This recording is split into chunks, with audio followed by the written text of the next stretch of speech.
Hello everyone, welcome back our channel Navodaya Guruji. आज जो आप थंबनेल देख रहे हैं इसमें मैं आपको फुल डिटेल बताऊंगी कि नवोदय स्कूल आखिर होता क्या है, इसमें एडमिशन्स कैसे होते हैं, इसमें फीस कितनी लगती है, इसमें सीट्स कितनी होती हैं, गर्ल्स के लिए कितनी होती हैं, बॉयज़ के लिए कितनी होती हैं, रिजर्वेशन कितने का होता है, ये सारी चीज़ें क्योंकि काफ़ी बच्चों को इनके बारे में पता नहीं होता है, तो वो सारी चीज़ें आज मैं आपको फुल डिटेल में बताऊंगी। मुझे उम्मीद है कि इस वीडियो को देख के आपके सभी जो भी क्वेश्चंस होंगे नवोदय स्कूल को लेकर वो सारे यहाँ पे सॉल्व हो जाएंगे। तो पूरी वीडियो को जरूर देखिए, स्किप बिल्कुल मत कीजिए क्योंकि आपके क्वेश्चंस यहाँ पे सारे सॉल्व हो जाएंगे। ठीक है, तो चलिए स्टार्ट करते हैं अपने वीडियो को। उससे पहले अगर आप चैनल पर नए हैं तो चैनल को सब्सक्राइब और बेल आइकन प्रेस जरूर कर लीजिए क्योंकि इससे आपको हमारी जो वीडियोस आती हैं नोटिफिकेशन आएंगे तो वो आपके पास सबसे पहले पहुंच सकें, तो उसके लिए बेल आइकन प्रेस जरूर करिएगा। चलिए बढ़ते हैं अपनी वीडियो की तरफ। सबसे पहले देखिए, स्कूल कुछ ऐसा रहता है, काफी अच्छा स्ट्रक्चर वगैरह भी होता है। और स्कूल नवोदय, ये देखिए लिखा हुआ है जवाहर नवोदय विद्यालय गाजीपुर, ये गाजीपुर का एक स्कूल है जवाहर नवोदय विद्यालय का। ठीक है, तो अब हम बात करेंगे फुल डिटेल के बारे में कि फीस क्या रहती है, एलिजिबिलिटी क्या क्या रहती है, फॉर्म्स कब निकलते हैं, सारी चीजें हम यहाँ पे डिस्कस करेंगे। ठीक है, तो चलिए स्टार्ट करते हैं। सबसे पहले देखिए, जो हम जिसके फॉर्म भरने वाले हैं, अगर आप तैयारी कर रहे हैं या फिर आपका बच्चा कोई तैयारी कर रहा है, वो चाहता है कि हमारा एडमिशन हो जाए नवोदय स्कूल में, तो ये सारी चीजें आपको पता होना चाहिए। सबसे पहले देखिए नवोदय होता क्या है, क्या होता है नवोदय। तो यह एक रेजिडेंशियल स्कूल होता है। क्या होता है? यह एक रेजिडेंशियल स्कूल होता है, मतलब आवासीय विद्यालय होता है। और ये गर्ल्स और बॉयज दोनों के लिए होता है, गर्ल्स और बॉयज दोनों के लिए होता है। अब इसमें ये नहीं है कि गर्ल्स का ही स्कूल है, ये भी नहीं है कि बॉयज का ही स्कूल है, दोनों यहाँ पे 7 बच्चे मिलकर पढ़ते हैं। ठीक है, अब यहाँ पे हम ओवरऑल बात करें तो हम जैसे इंडिया में बात करें तो यहाँ पे कम से कम 655 प्लस यहाँ पे स्कूल्स हैं। किसके? नवोदय विद्यालय। जो हम नवोदय विद्यालय की बात कर रहे हैं तो वो हम इंडिया में बात करें तो कम से कम 655 प्लस यहाँ पे स्कूल्स आपको देखने को मिल जाएंगे। ठीक है, अब ये क्या रहते हैं? फ्री भी रहते हैं क्योंकि इनमें फीस भी नहीं लगती है लेकिन कुछ कंडीशंस होती हैं और नहीं भी लगती है। तो देखिए, जो फ्री के स्कूल होते हैं तो जो हमें कोई चीज़ फ्री में मिल रही है तो उसको हम कदर नहीं करते हैं, उसकी हम रेस्पेक्ट नहीं करते हैं। तो यही चीज़ कुछ यहाँ पे हमको देखने को मिलती है। लेकिन जो लोग ग्रामीण क्षेत्र से बिलोंग करते हैं, जो लोग ग्रामीण क्षेत्र से बिलोंग करते हैं, गाँव में रहते हैं, उनके बच्चों के लिए ये स्कूल बेस्ट होता है। क्या होता है? उनके लिए ये स्कूल बेस्ट होता है क्योंकि यहाँ पे पढ़ाई भी बहुत अच्छी लेवल की होती है और फैसिलिटीज़ भी बहुत अच्छी होती हैं, सारी चीज़ें यहाँ पे बहुत अच्छी होती हैं। तो देखिए, अब हम बात करेंगे कि इसमें फैसिलिटीज़ हमको क्या क्या मिलती हैं। अगर हम अपने बच्चे का एडमिशन करवाते हैं या आपका कोई भाई बहन है, कोई भी है, अदरवाइज आप किसी का भी यहाँ पे एडमिशन करवाते हैं तो उसको फैसिलिटीज़ क्या क्या मिलेंगी। तो देखिए, जैसे कि हम फैसिलिटीज़ की बात करें तो फैसिलिटीज़ के लिए यहाँ पे सबसे पहला पॉइंट तो आ जाता है हमारा एकेडमिक। क्या आ जाता है? एकेडमिक मीन्स पढ़ाई होगी, जो भी पढ़ाई होगी, स्कूल की जो भी पढ़ाई होती है वो सारी चीज़ें यहाँ पे होंगी। इसके प्लस पॉइंट में यहाँ पे दूसरी चीज़, यहाँ पे बच्चों का हॉस्टल रहता है। क्या रहता है? हॉस्टल रहता है। हॉस्टल मतलब जैसे कि बच्चा जैसे स्कूल में पढ़ रहा है और उसी के पास में हॉस्टल फैसिलिटी रहती है, मतलब बिल्डिंग्स बनी होती हैं, बच्चे वहीं रहकर पढ़ाई करते हैं, मतलब उनको घर नहीं जाने दिया जाता है।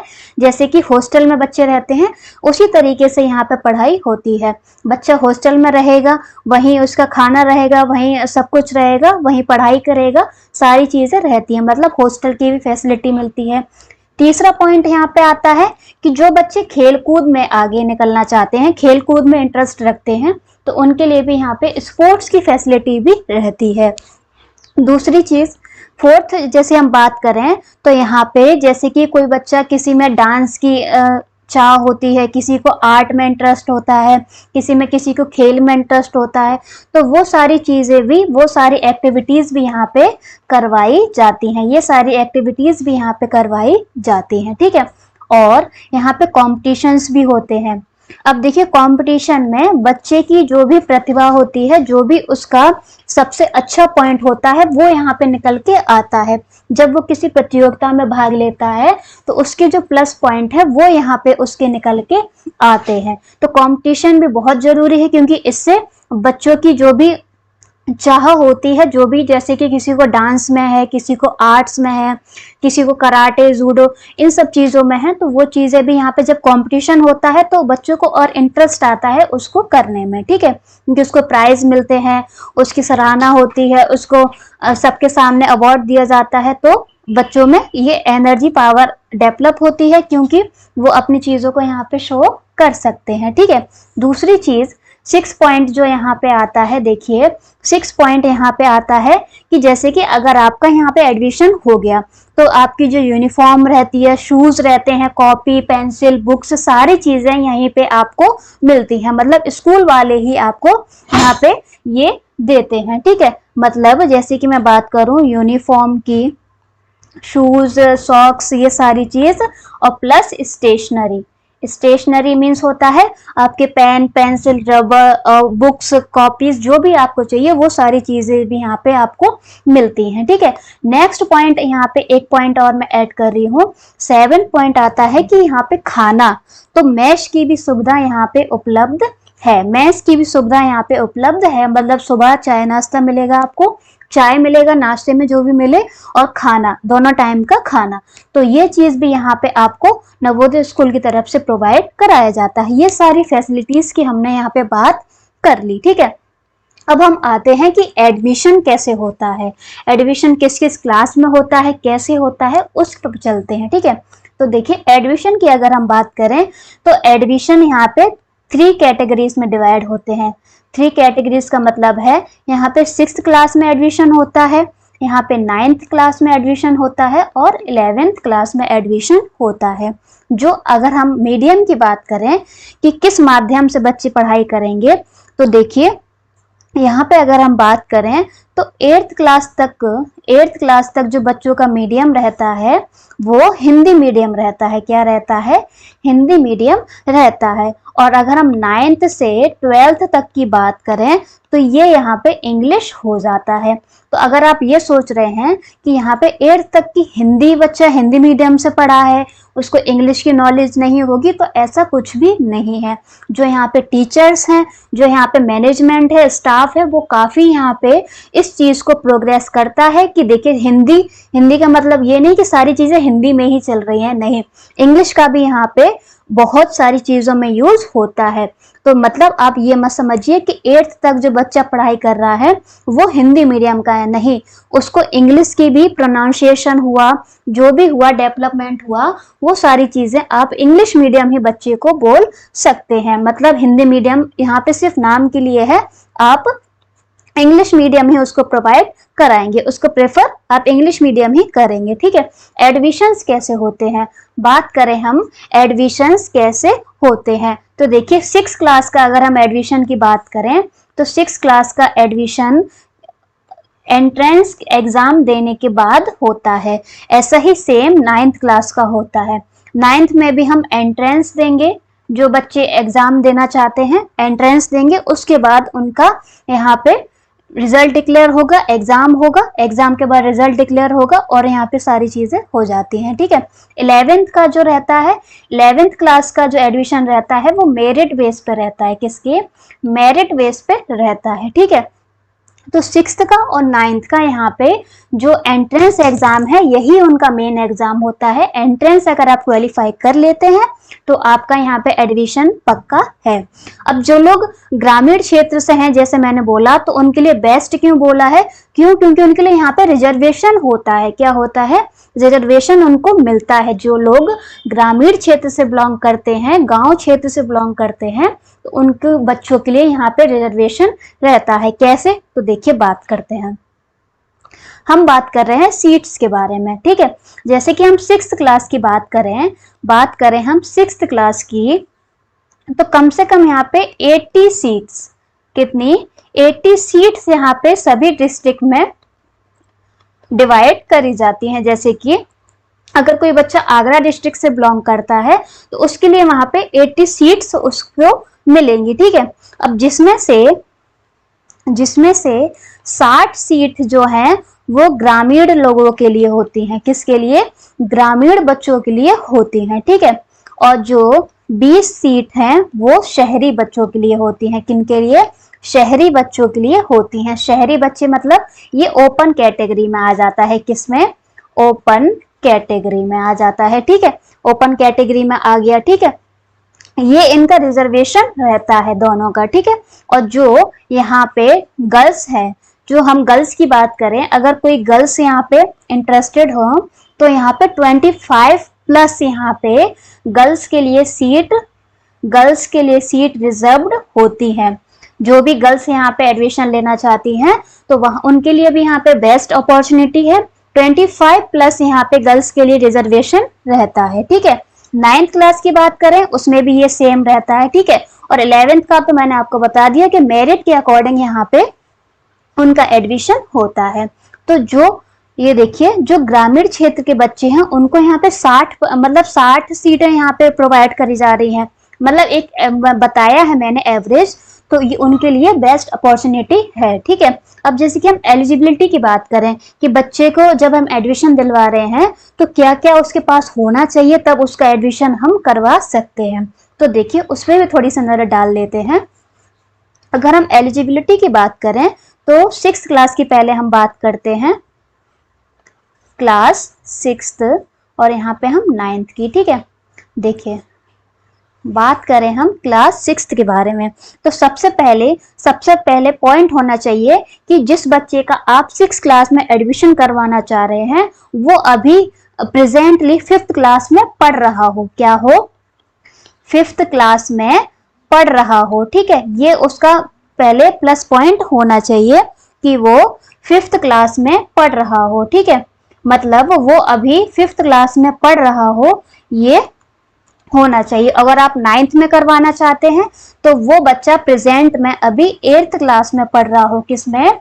8th क्लास में पढ़ रहा हो, ठीक है। और जिस स्कूल से पढ़ रहा हो, जैसे कि कोई बच्चा किसी स्कूल में पढ़ रहा है तो वो रिकॉग्नाइज्ड होना चाहिए। मतलब जो स्कूल है वो मान्यता प्राप्त होना चाहिए। क्या होना चाहिए? मान्यता प्राप्त होना चाहिए। सेम 9th क्लास में भी होना चाहिए, रिकॉग्नाइज्ड होना चाहिए, मीन्स मान्यता प्राप्त होना चाहिए, रिकॉग्नाइज्ड स्कूल होगा, ठीक है। ये 2 पॉइंट हो गए। तीसरा पॉइंट क्या होता है कि जिस जिले का बच्चा है, जैसे कि कोई बच्चा, जैसे कि मैं आपको एग्जांपल दिलाती हूँ कि कोई बच्चा आगरा जिले का है, ठीक है, तो वो आगरा जिले के ही नवोदय स्कूल में एडमिशन ले सकता है। वो आगरा जिले के ही नवोदय स्कूल में एडमिशन ले सकता है और वो आगरा जिले के ही स्कूल में अभी प्रेजेंट में पढ़ रहा हो। आगरा जिले के ही स्कूल में प्रेजेंट में अभी पढ़ रहा हो। तो ये चीज भी आप खास करके ध्यान रखिएगा। जिला जो भी आपका पढ़ता हो वो सेम यहाँ पे होना चाहिए। मतलब जिस जिला में अभी आपका बच्चा पढ़ रहा हो, आप जिस जिला के हैं उसी में आपका एडमिशन होगा। एज की अगर हम बात करें, वैसे तो देखिए चेंज होते रहते हैं, लेकिन जो 6th क्लास का है वो 9.5 साल से 11.5 साल तक के बच्चों का एडमिशन होता है 6th क्लास में, ठीक है। अभी इसमें चेंजेस भी हो जाते हैं, तो अभी 6th क्लास के एडमिशन फॉर्म आए नहीं हैं। अगर आते हैं उसमें कुछ चेंजेस होता है तो वो मैं आपको बता दूंगी। बात करें हम मार्कशीट की, तो जो 6th क्लास में जब आप एडमिशन लेंगे तो इसमें आपको 3rd क्लास की, 4th क्लास की और 5th क्लास की मार्कशीट यहाँ पे देनी रहेगी। 3rd क्लास की, 4th क्लास की और 5th क्लास की यहाँ पे आपको रिजल्ट मार्कशीट देना पड़ेगा। और जब आप अगर 9th क्लास में एडमिशन लेना चाहते हैं तो आपको सिर्फ 8th की मार्कशीट यहाँ पे देनी पड़ेगी। किसकी? 8th की मार्कशीट आपको यहाँ पे देनी पड़ेगी, ठीक है।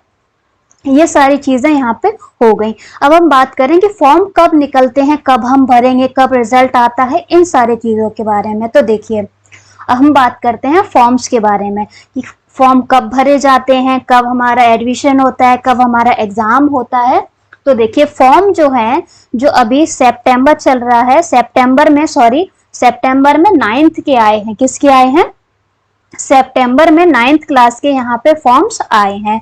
अब अक्टूबर में पूरी संभावना है कि 6th क्लास के यहाँ पे आ जाएंगे। किसके?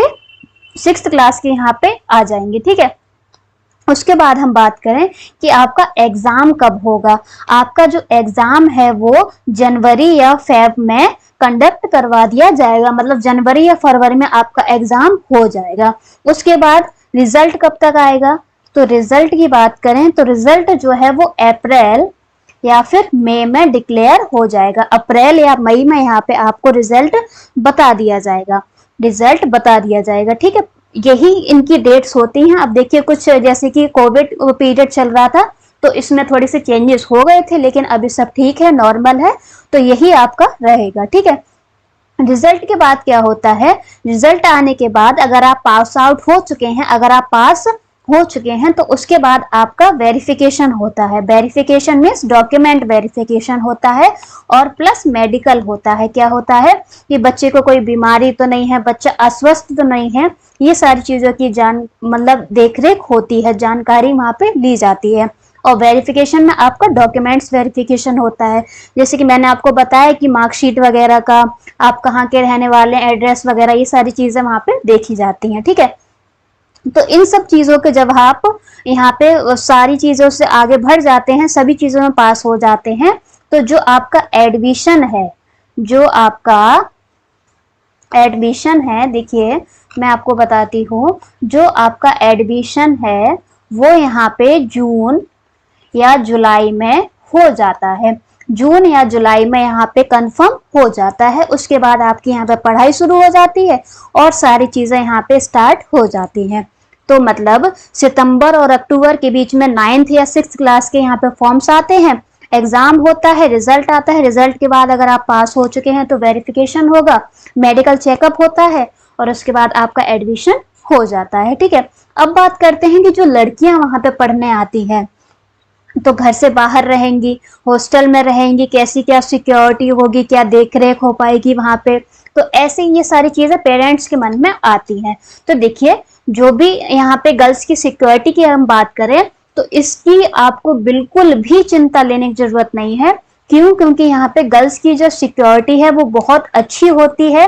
यहाँ पे गर्ल्स के लिए एक्स्ट्रा स्टाफ की भी यहाँ पे फैसिलिटी होती है, मतलब अच्छे से यहाँ पे देखरेख करते हैं गर्ल्स के लिए। आप ये मत समझिए कि साथ में पढ़ रहे हैं तो कुछ दिक्कत हो जाए, ऐसे कोई भी नहीं है। ये टीचर्स वगैरह होते हैं जिस हॉस्टल में वो रहते हैं, वार्डन वगैरह रहते हैं, तो वो सारी चीजें आप इस वाली यहाँ पे आपको फेस करने की जरूरत नहीं है। अगर हम फीस की बात करें कि फीस लगती है तो कितनी लगती है, किन की नहीं लगती है, तो अगर हम इस चीज की बात करें तो देखिए जो हमारी गर्ल्स होती हैं, जो गर्ल्स कैंडिडेट हैं, वो तो यहाँ पे 6 से लेके 6 to 12th तक क्लास तक उनकी कोई भी फीस यहाँ पे नहीं लगती है, कोई भी फीस यहाँ पे नहीं लगती है। मतलब गर्ल्स की जो पढ़ाई है वो बिल्कुल फ्री है। फ्री मतलब उनका रहना, खाना, बुक्स वगैरह सारी चीजें यहाँ पे फ्री होंगी। हम बॉयज की बात करें, किसकी बात करें? अगर हम बॉयज की बात करें तो 6 से लेके 8th क्लास तक यहाँ पे उनकी भी कोई भी फीस नहीं लगती है। अगर हम 9th से लेके 12th तक के बॉयज की बात करें तो यहाँ पे अगर SC कैटेगरी, ST कैटेगरी और OBC कैटेगरी के वो कैंडिडेट जो BPL कैटेगरी में आते हैं, जो कार्ड बना होता है BPL कैटेगरी का, उसमें आते हैं, तो इन कैंडिडेट्स, इन बच्चों की भी कोई भी फीस नहीं लगेगी, याद रखिएगा। अब किन बच्चों की फीस लगेगी, किन बॉयज की फीस लगेगी? तो जो जनरल कैटेगरी में आते हैं, जो बच्चे जनरल कैटेगरी में आते हैं और 9th से 12th तक की बात हम कर रहे हैं, 9th से 12th तक की बात हम कर रहे हैं, और जो OBC कैटेगरी में है, जो BPL कैटेगरी से में नहीं आते हैं, जो OBC कैटेगरी में BPL कैटेगरी के नहीं हैं, उनकी भी यहाँ पे फीस लगेगी। और कितनी लगेगी? तो उनकी फीस यहाँ पे लगेगी 600 पर मंथ यहाँ पे उनकी फीस लगेगी। कितनी? 600 पर मंथ, मतलब 600 रुपए प्रति महीने यहाँ पे आपकी फीस लगेगी। 600 रुपए पर महीने यहाँ पे आपकी फीस लगेगी। तो वैसे तो यहाँ पे फ्री है, जो SC ST कैटेगरी है, OBC कैटेगरी है, और गर्ल्स के लिए तो बिल्कुल ही फ्री है। खाना पीना, स्टेशनरी वगैरह, आपकी ड्रेस वगैरह सब कुछ यहाँ पे बहुत अच्छी फैसिलिटीज है, बहुत अच्छा स्कूल है। तो अगर मुझे नहीं लगता कि अभी भी आपके पास कोई डाउट बचा होगा। अभी भी आपके पास कोई डाउट है, कोई क्वेश्चंस रह गया है जो मैं यहाँ पे डिस्कस नहीं कर पाई हूँ, तो आप कमेंट सेशन आपके लिए हमेशा ओपन है, आप वहाँ पे कमेंट करके हमसे पूछ सकते हैं। अब जो देखिए 6 क्लास के फॉर्म्स भी आने वाले हैं, तो चैनल को सब्सक्राइब और बेल आइकन जरूर प्रेस करिए, क्योंकि जैसे ही फॉर्म आएंगे हम आप तक वो नोटिफिकेशन पहुंचा सकें। तो आप वो नोटिफिकेशन बेल जो है वो ओपन करके ऑल पे वहां पे रखिएगा, ठीक है। तो उम्मीद है आपको सारी जानकारी अच्छी लगी होगी, सभी जानकारी मैं यहाँ पे आपको अच्छे से दे पाई होंगी। तो वीडियो को अगर आपको अच्छी लगी है तो वीडियो को लाइक और शेयर करना मत भूलिएगा। अगर कुछ डाउट है, कोई क्वेश्चन रह गया है, किसी पेरेंट्स को कोई क्वेश्चन पूछना है, किसी बच्चे को कोई डाउट है, तो आप कमेंट सेशन में कमेंट करके हमसे पूछ सकते हैं, आपका रिप्लाई जरूर होगा। तो चलिए मिलेंगे नेक्स्ट वीडियो में ऐसे ही कुछ अलग टॉपिक के साथ, कोई अलग इंफॉर्मेशन के साथ। तब तक के लिए thank you for watching Navodaya Guruji.